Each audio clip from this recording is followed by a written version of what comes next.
Jiu-Jitsu athletes. In this video, I'm gonna help you take your grappling to the next level. Are you tired of hearing people tell you that lifting weights is gonna make you slow or stiff on the mat? Or even worse, are you sick of people telling you that building more muscle is actually gonna kill your jiu-jitsu cardio? It's time to set the record straight. And today, I'm gonna be cutting through all the noise and debunking the top 4 myths about strength training for jiu-jitsu that could actually be holding you back from performing your best on the mat. So get ready to take some notes because I'm gonna reveal the secrets about getting stronger so you can win more matches and get injured less.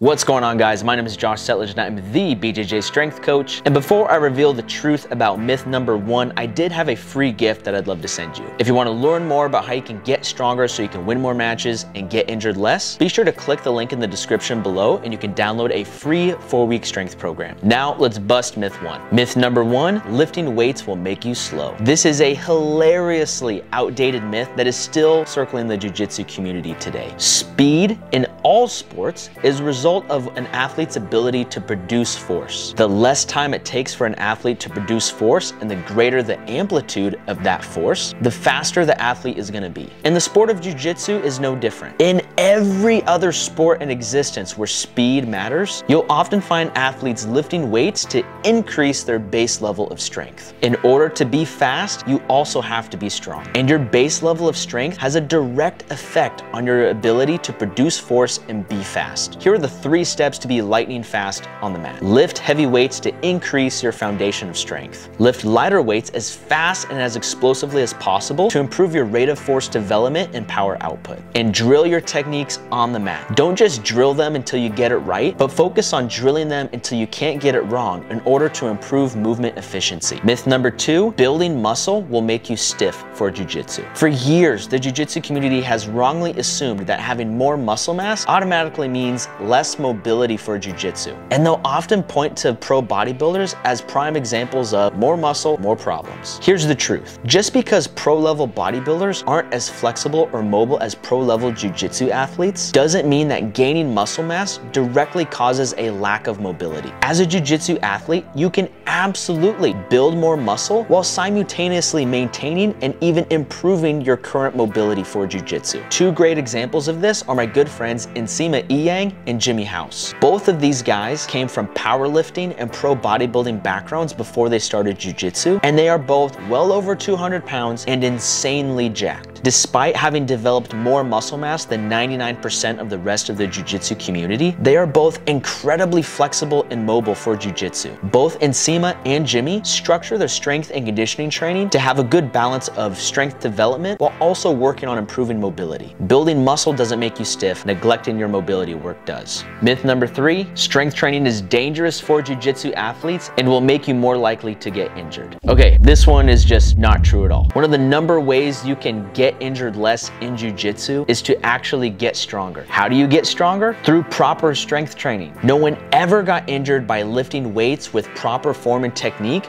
with an appropriate load. There is definitely a balance to be had between training on the mat and the training that you do in the gym. If you train so hard in the gym that you can't recover enough for your own jiu-jitsu training, that can be problematic and actually increase your overall risk of injury. But as long as you are properly managing fatigue and your recovery of training both in the gym and on the mat, your strength training is going to massively help decrease your overall risk of injury. Remember, it's not about what you do in the gym or on the mat that leads to progress. It's about what you can recover from. Myth number 4, being jacked is going to kill your cardio. This is a myth that is based on a weak correlation, but not a causation. It's fairly common for big muscular guys to come into jiu-jitsu for the first time and get completely exhausted within just a couple minutes of live training. And as a result, this has sprung a myth that having more muscle mass will automatically mean that your conditioning sucks for jiu-jitsu. Want to know the number 1 thing that actually destroys your cardio? Not doing cardio training. There are plenty examples of well-muscled jiu-jitsu athletes who also have some insane gas tanks. You should definitely aim to be as strong as you can as a jiu-jitsu athlete while also building some quality muscle along the way. Just make sure you don't neglect your own conditioning training. Thank you guys so much for watching. My name is Josh Settlage and I'm the BJJ Strength Coach. And if you want to begin training to get stronger so that way you can win more matches and get injured less, just click the link in the description below and you can download a free 4-week strength program. The algorithm is telling me that if you want to enhance your jiu-jitsu performance, watch this video right here.